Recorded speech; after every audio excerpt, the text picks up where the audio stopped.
Hello, welcome to chemistry classes. BSc part first का inorganic chemistry की unit first that is ionic solid, ये हम continue कर रहे हैं। और इसमें जो टॉपिक हम कर रहे हैं that is a calculation of limiting radius ratio. Radius ratio क्या होता है, प्रीवियस वीडियो में हम पढ़ चुके हैं कि कोई भी क्रिस्टलीय स्ट्रक्चर है, आयनिक क्रिस्टल है, उसमें जो रेडियस ऑफ कैटायन और रेडियस ऑफ एनायन का रेशियो है that is called radius ratio. और ये रेशियो इम्पॉर्टेंट है किसी स्ट्रक्चर में कैटायन और एनायन की पोजीशन डिटरमाइन करने के लिए, किस तरह से वो अरेंज हैं, तो उसके लिए हमें ये रेशियो अगर पता हो तो हम निकाल सकते हैं। तो अभी हम octahedral structure and cubic structures के लिए रेडियस रेशियो कैलकुलेट कर चुके हैं लास्ट वीडियोज़ में। In this video, we discuss about the radius ratio for tetrahedral structure. And in tetrahedral structure, the coordination number is 4. Tetrahedral structures जो है वो हम 10th क्लास में जब हम कार्बन्स पढ़ते हैं, फिर 11th-12th में जब ऑर्गेनिक केमिस्ट्री पढ़ रहे हैं तो हम डिस्कस कर चुके हैं कि इसमें एक सेंट्रल एटम है और उससे 4 जो अदर एटम्स हैं, जैसे कार्बन के केस में हमने पढ़ा था कि बीच में कार्बन है और उससे हाइड्रोजन मीथेन का अगर स्ट्रक्चर बनता है तो वो इस तरह से अरेंज है। इनके बीच में जो बॉन्ड एंगल है वो 109 पॉइंट सम मतलब 27 डिग्री होता है। 109 हम स्टैंडर्ड यूनिट ले लेते हैं, मतलब राउंड ऑफ में ले लेते हैं, तो इतना ये एंगल होगा।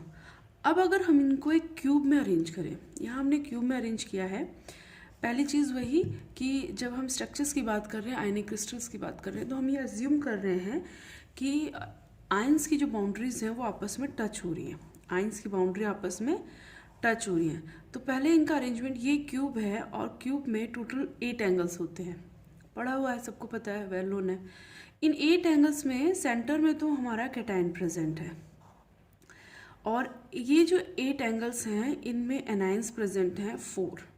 ये किस तरह से अरेंज है, ऊपर की सरफेस में, यानी एक सरफेस में 4 एंगल हैं, उनमें से सिर्फ 2 अल्टरनेट, कंटिन्यू नहीं है, एक के बाद छोड़ के दूसरा जो कॉर्नर है वहाँ पे एनायन प्रेजेंट है, मतलब अपोजिट चार्ज। जो अगर सेंटर में एनायन है तो बाहर कैटायन होगा, तो अभी हम सिर्फ कैटायन को सेंटर में रख के बात कर रहे हैं, ठीक है। तो एनायन प्रेजेंट है। अब इनके जो बॉटम वाले सरफेस, मतलब दूसरा जो सरफेस है नेक्स्ट, उसमें वहाँ एनायन नहीं होगा, जिनमें ऊपर नहीं है वहाँ एनायन होगा, ठीक है। तो ये इनका अरेंजमेंट इस तरह से होगा और ये आपका टेट्राहेड्रल स्ट्रक्चर बन गया। ये इस तरह से पूरा एक टेट्राहेड्रल स्ट्रक्चर बन जाता है, ठीक है। ये तो हमने बनाया टेट्राहेड्रल स्ट्रक्चर, पहली चीज़। अब हमें क्या निकालना है, R plus upon R minus, ये हमें कैलकुलेट करना है। इसकी वैल्यू कितनी होगी ये हमें कैलकुलेट करना है, ये हमारा आज का मतलब मेन वो है। तो अब इसको कैलकुलेट करने के लिए सबसे पहले हम क्या करेंगे, इसमें 2 ट्रायंगल निकालेंगे, एक ये ट्रायंगल लेंगे, ठीक है। कौन सा ट्रायंगल लेंगे हम, ये हमने इनको नंबरिंग दे रखी है ABCD, तो ये APO, ये एक ट्रायंगल हम इसमें से सेपरेट लेते हैं, और एक ट्रायंगल हम ये ले लेते हैं AGF, ठीक है। इससे हमें क्या होगा, वैल्यूज निकाल लेंगे। क्या लगाएंगे इसमें, पाइथागोरस प्रमेय लगाएंगे। पाइथागोरस प्रमेय के अकॉर्डिंग OA स्क्वायर, OA का जो स्क्वायर है, यानी ये इस लेंथ का स्क्वायर जो होगा वो इज इक्वल टू होगा OP square plus PA square. अब अगर हम देखें तो ये क्या है, ये एक एनायन है, ये कैटायन है, तो ये लेंथ जो है ये किसके बराबर होगी, यानी OA जो है वो किसके बराबर होगा कि R anion plus R cation, radius of anion plus radius of cation, ठीक है। ये हमने फर्स्ट वैल्यू निकाल ली। अब नेक्स्ट देखें, यहाँ एक एनायन है, यहाँ एक एनायन है, तो इनकी रेडियस यहाँ तक आएगी, रेडियस आपस में टच होती है, ये हमने पहले इस चीज़ को, कंसेप्ट को पढ़ लिया है। ये रेडियस टच हो रही है, तो ये कितनी है R माइनस, और ये भी कितनी है R माइनस, तो AP या PA दोनों एक ही बात है, ये किसके बराबर होगी, R एनायन के, 2 वैल्यू होगी। अब हमें किसको कैलकुलेट करना है, OP के को, OP। अब ये ओपी जो है ये क्या है, ये देखो सेंटर का पॉइंट है, बॉटम से शुरू हो रहा है, बॉटम से अगर यहाँ तक जाएंगे तो ये इसका हाफ हो गया, इसका हाफ क्या है या इसका हाफ क्या है, किसी की भी लेंथ है, क्योंकि क्यूब है इक्वल लेंथ है, तो इसका हाफ क्या होगा, इस लेंथ का हाफ ओपी होगा। ठीक है, इस लेंथ का हाफ ओपी होगा, तो ये 2 ओपी हो गए। यानी अगर हम ये कहें, इधर करते हैं, एफ जी है तो उसका हाफ कितना है, ओपी, या 2 ओपी इज इक्वल टू कितना है, एफ जी। इस तरह से लिख सकते हैं इसको। ठीक है, अब हम क्या करते हैं, ये वाला ट्रायंगल लेते हैं, कौन सा, A G F. A G F triangle में A G square is equal to A F square plus F G square. और हम इसको क्या लिख सकते हैं, ये दोनों बराबर है लेंथ, तो हम इसको लिख सकते हैं 2FG स्क्वायर, लिख सकते हैं ऐसे। ठीक है, अब इसकी वैल्यू तो हमने यहाँ ये लिखी है, तो इसको यहाँ पुट कर दें, क्या लिखेंगे, 2 ब्रैकेट क्लोज 2OP का स्क्वायर। अच्छा, ये स्क्वायर सिर्फ इस ब्रैकेट के अंदर वाली डिजिट पे है, बाहर नहीं है, तो ये एज इट इज आएगा 2 मल्टीप्लाई, ये हो जाएगा 4, ये OP का स्क्वायर, इसका कितना टोटल हो जाएगा, 8OP स्क्वायर। यहाँ हमारा वही चल रहा है AG स्क्वायर। हमें वैल्यू किसकी निकालनी है, हमें वैल्यू निकालनी है OP की, हमें वैल्यू किसकी निकालनी है, OP की। तो हम यहाँ लिख सकते हैं OP square is equal to AG square upon में 8, मतलब ये 8 हम इस तरफ लिया है। 8 जो है उसको ऐसे भी लिखा जा सकता है AG स्क्वायर 4 इंटू 2, वो तो वहाँ से ऐसे लिख लिया, वो एक ही बात है। अब हम क्या करें, स्क्वायर को हटा दें, स्क्वायर को हटा दें यहाँ से, तो 4 अगर 8 का अगर हम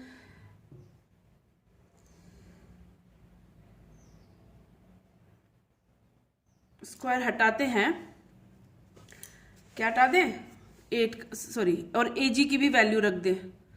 ठीक है, AG की वैल्यू क्या है, AG की वैल्यू यहाँ से देखो, ये R और ये R 2R है, तो ये वैल्यू हो जाएगी 2R माइनस अपॉन 4 इंटू 2, 2 से 2 कैंसिल आउट, और हमने लिया OP स्क्वायर, हमें सिर्फ चाहिए OP, हमें क्या चाहिए, सिर्फ OP, तो यहाँ आ गया R और 4 का रूट अपॉन में 2, कितना है, OP is equal to R, एक मिनट, ये R स्क्वायर है,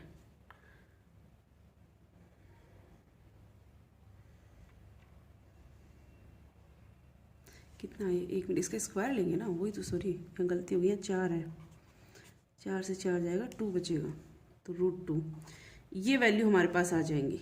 ये 4 कैसे आए एक बार फिर बता देती हूँ, ये इसकी वैल्यू कितनी है, 1 2, यहाँ लिख देती हूँ, AG इज इक्वल टू है 2R, तो AG स्क्वायर कितना होगा, 4R माइनस स्क्वायर, ये वैल्यू आएगी ना, ये वैल्यू हमने यहाँ पुट की है, तो 4 से 4 कैंसिल आउट हो गया, बच गया आपके पास R स्क्वायर 2, तो R स्क्वायर 2,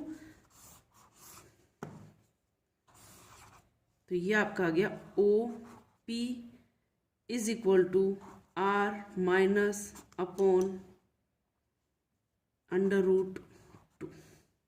एक बार फिर से बता देती हूँ, थोड़ा कन्फ्यूजन है। देखो, हमें क्या चाहिए, OP स्क्वायर, मतलब हमें R और R माइनस की वैल्यूज़ निकालनी है, R प्लस और R माइनस की जो वैल्यूज़ हैं वो कैलकुलेट करनी है। तो इसके लिए हम क्या कर रहे हैं, OP square OA square is equal to OP square plus PA square, ये ट्रायंगल हमने ले लिया। अब इसमें हमें ये वैल्यू जो चाहिए, उसमें OP की वैल्यू हो गई R minus plus R plus, A value ये हो गई, दूसरी वैल्यू हमने इसके लिए, ये कितनी हो गई, ये दोनों टोटल R 2R है, तो एक हाफ हो गया R माइनस, तीसरी हमें वैल्यू निकालनी थी OP की, तो OP की जो वैल्यू हमारी कैलकुलेटेड यहाँ से निकली। अच्छा, ये हमने कौन सा ट्रायंगल लिया है, ये पूरा ट्रायंगल लिया है, ये ये वाला ट्रायंगल लिया है। तो इसमें AG square is equal to AF square plus FG square, इन दोनों को टोटल हम लिख सकते हैं 2FG, मतलब दोनों ही बराबर है, तो इस तरह से लिख दो। इसको क्या किया, इसकी वैल्यू हमने यहाँ से पुट कर ली, ये इसका हाफ है, ये इसका हाफ है, किसका, इस वैल्यू का हाफ, OP है, तो हाफ को हमने यहाँ लिखा, ये वैल्यू हाँ हमने पुट कर ली, इसको लिया और कैलकुलेट किया तो हमारे पास ये वैल्यू है। अच्छा, इस साथ में आप चाहो तो इसकी वैल्यू यहाँ ही लिख दे। इसकी वैल्यू कितनी है, 2R स्क्वायर होल स्क्वायर, तो ये हो जाएगा 4R minus square, 4R minus square. तो इसकी जगह आप सीधा यहाँ लिखो 4R माइनस स्क्वायर। तो 4R माइनस से 4 ये कैंसिल आउट हो जाएगा, तो बचेगा सिर्फ 2। तो ये 2 हमने यहाँ लिख दिया और ये वैल्यू आपकी आ गई। अब इस वैल्यू को हम यहाँ पुट करेंगे।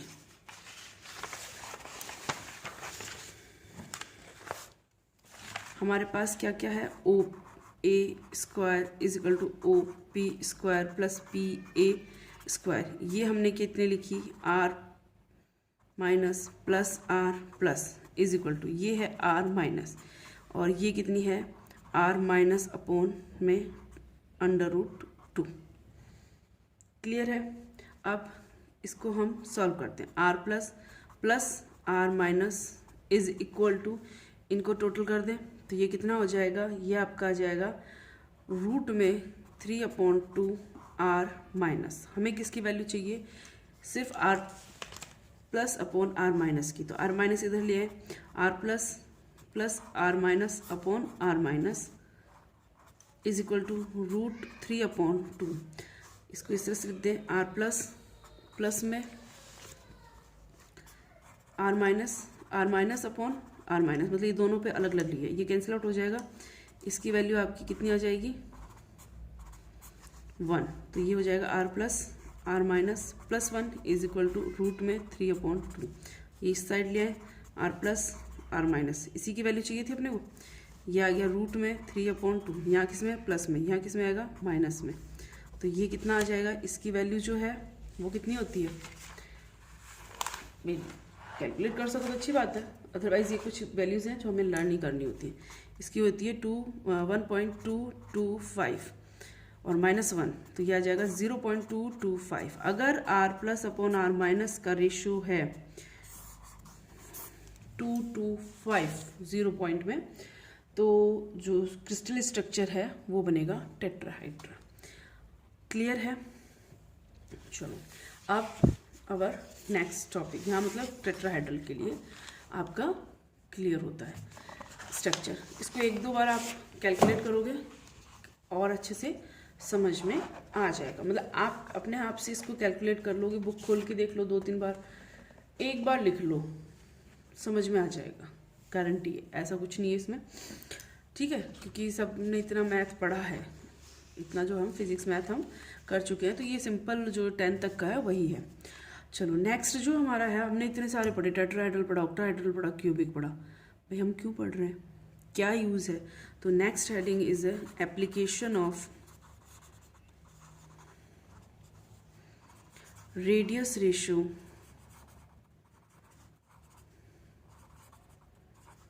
रूल। जो ये रूल हमने पढ़ा, इसका रेडियस रेशियो, इसकी एप्लीकेशन क्या है, एप्लीकेशन मतलब what is the uses, use क्या है, हम कहाँ इसको उपयोग कर सकते हैं।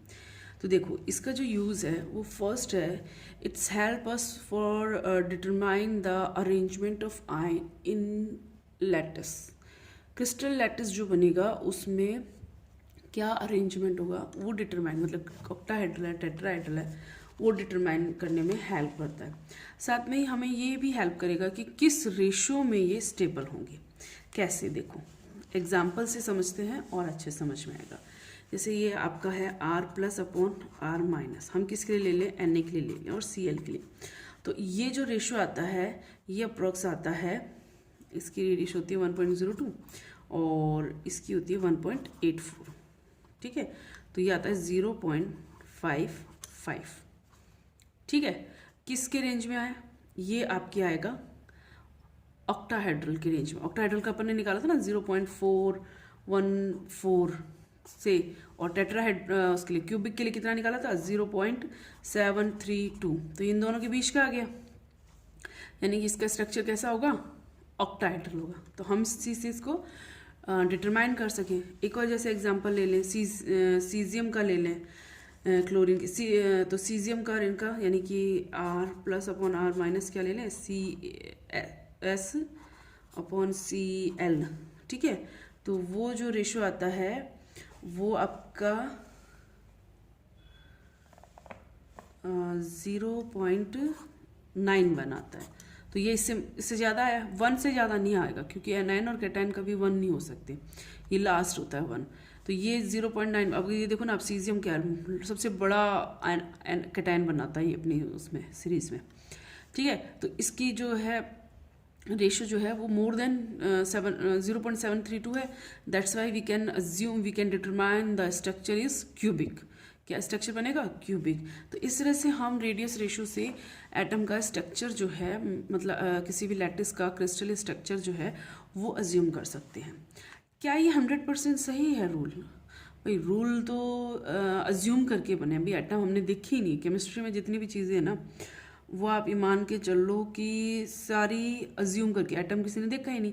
एटम का स्ट्रक्चर हमने हिट एंड ट्राई मेथड से निकाला हुआ है अभी तक, और उसी को लेके पढ़ रहे हैं। तो ये रूल भी हिट एंड ट्राई मेथड ही है, 100% सही नहीं है। कहाँ फेल होता है, यानी कि इसकी लिमिटेशन क्या है, इस रूल की लिमिटेशंस क्या है। लिमिटेशंस में फर्स्ट तो यही है कि हम क्या कह रहे हैं कि हमारे पास ये वैल्यूज़ होनी चाहिए। भाई हम ये कब कंज्यूम कर पा रहे हैं कि ये एक टेट्राहेड्रल या ऑक्टाहेड्रल या क्यूबिक स्ट्रक्चर बनाएगा, जब हमारे पास ये रेशो होगा। रेशो कब होगा, जब हमारे पास आयनिक रेडियस होंगी। तो पहली चीज़ तो ये कि हमें आयनिक रेडियस पता होनी चाहिए, ठीक है। तो सबसे पहला लिमिटेशन तो ये, अगर आयनिक रेडियस नहीं है तो आप इसको कैलकुलेट नहीं कर सकते। सेकंड, हम ये मान के चल रहे हैं, आपने मतलब जूनियर क्लासेस में एटम का स्ट्रक्चर पढ़ा है कि सेंटर में जो है वो न्यूक्लियस है, उसमें सारा पॉजिटिव चार्ज है, और बाहर जो है एक इमेजनरी पाथ है, मतलब वो कोई पर्टिकुलर पाथ नहीं, प्रोबेबिलिटी ऑफ इलेक्ट्रॉन है। तो वहाँ पे इलेक्ट्रॉन्स प्रेजेंट हैं, वहाँ पे इलेक्ट्रॉन प्रेजेंट है। तो ये कोई रिजिड स्ट्रक्चर नहीं है। जब रदरफोर्ड ने अपना एक्सपेरिमेंट किया था तो यहाँ से सारे अल्फा पार्टिकल्स निकल गए थे, पढ़ा था ना। तो जब सारे अल्फा पार्टिकल निकल गए तो इसका मतलब ये खाली है, रिजिड नहीं है।